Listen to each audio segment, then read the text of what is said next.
Sunday on the Boulevard with my pet lobster. I'd like to introduce you to a unique pet of mine, a creature with whom I shared many a happy moment. You may think I've gone round the twist when I tell you that I found my life's companion in the form of a lobster.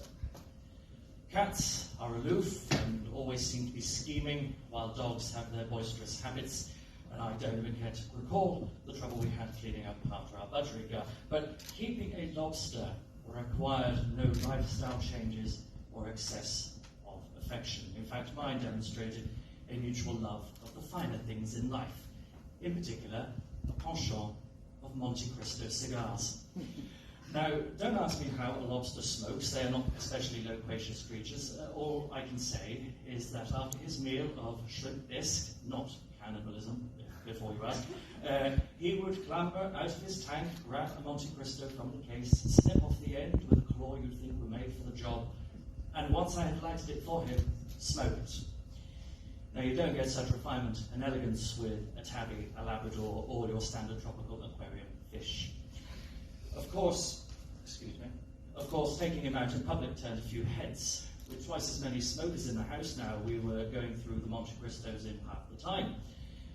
And Monsieur Leverrier, our local tobacconist, was almost appalled to find a crustacean in his shop. Monsieur Francois, I remember he cried, qu'est-ce que c'est?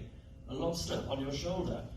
You were expecting a parrot, a giant squid, a girl from the Folie Bergère, even perhaps the great Humphrey Bogart himself. Poor Monsieur Leverrier, too often have I seen his face scrunch up like a bewildered little prune with a shoe brush under its nose serving as a moustache.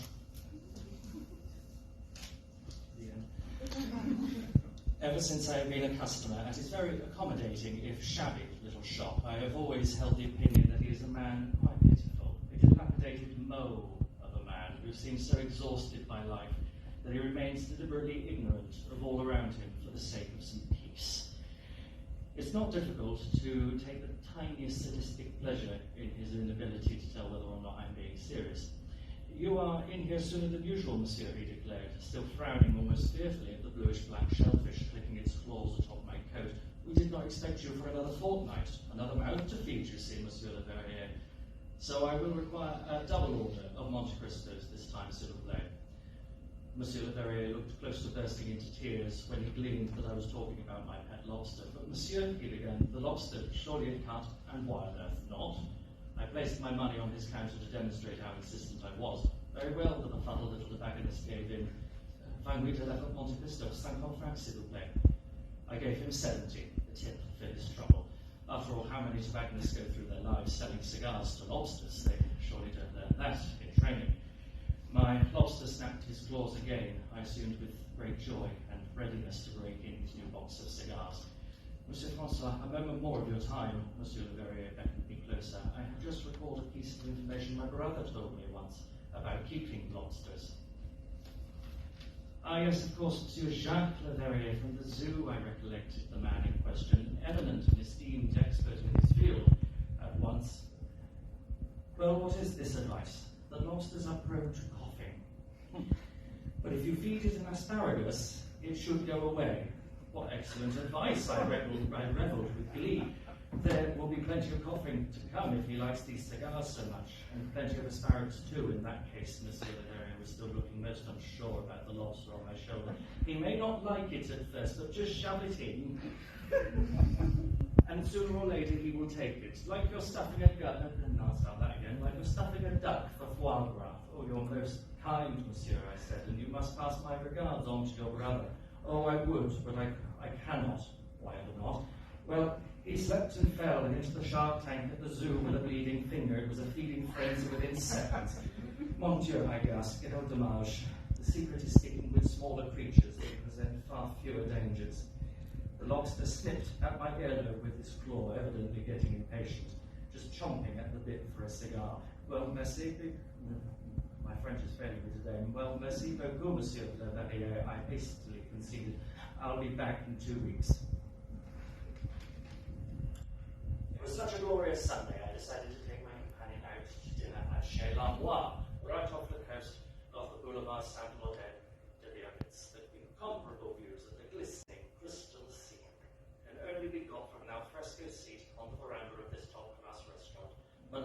Monsieur le Verrier, I fear the hostess did not quite understand my pet. She looked absolutely horrified when she came to take our order, and to my dismay, went to confiscate my lobster. Excusez-moi, I protested. What do you think you are doing? This is a pet-friendly restaurant. But monsieur, replied the hostess, the lobster she is not cooked. He is here to eat. Pardon, the hostess's voice reduced almost to a whisper. She was so confused. This dinner is for two, mademoiselle, and the lobster will have shrimp bisque to start and an asparagus salad to follow. At the mention of asparagus, the lobster began to splutter, which quite frankly scared the hostess out of her skin. I could not blame her, in actual fact. The sound of a lobster coughing is quite extraordinary. Not the sort of thing one could predict, like a cat trying to hack up a hairball while having its head stuffed rather unceremoniously into a paper bag at the same time. A crackly and snappy kind of retching. On second thought, I piped up, bring the asparagus first, and then the bisque for afters, and perhaps a little caviar. Wait a minute, do you want the cocktail menu, or shall we share a bottle of champagne? I directed the question to the lobster, who, quite frankly, did not look too fussed one way or the other, as long as the much-needed asparagus arrived first.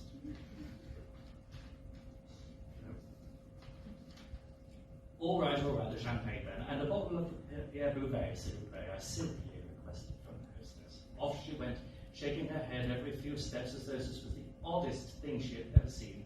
In her line of work, surely not. All sorts of people and pets must come through the doors of Chez Lanois. I heard of the Countess de Montjoy bringing her pelican for lunch with her friends, and the actress Ingrid Oberfeld made the headlines by holding a birthday party for the family's beloved tarantula. My lobster, his unprecedented predilection for smoking notwithstanding, was surely quite mundane by comparison. The asparagus salad was brought soon after and placed down in front of the lobster.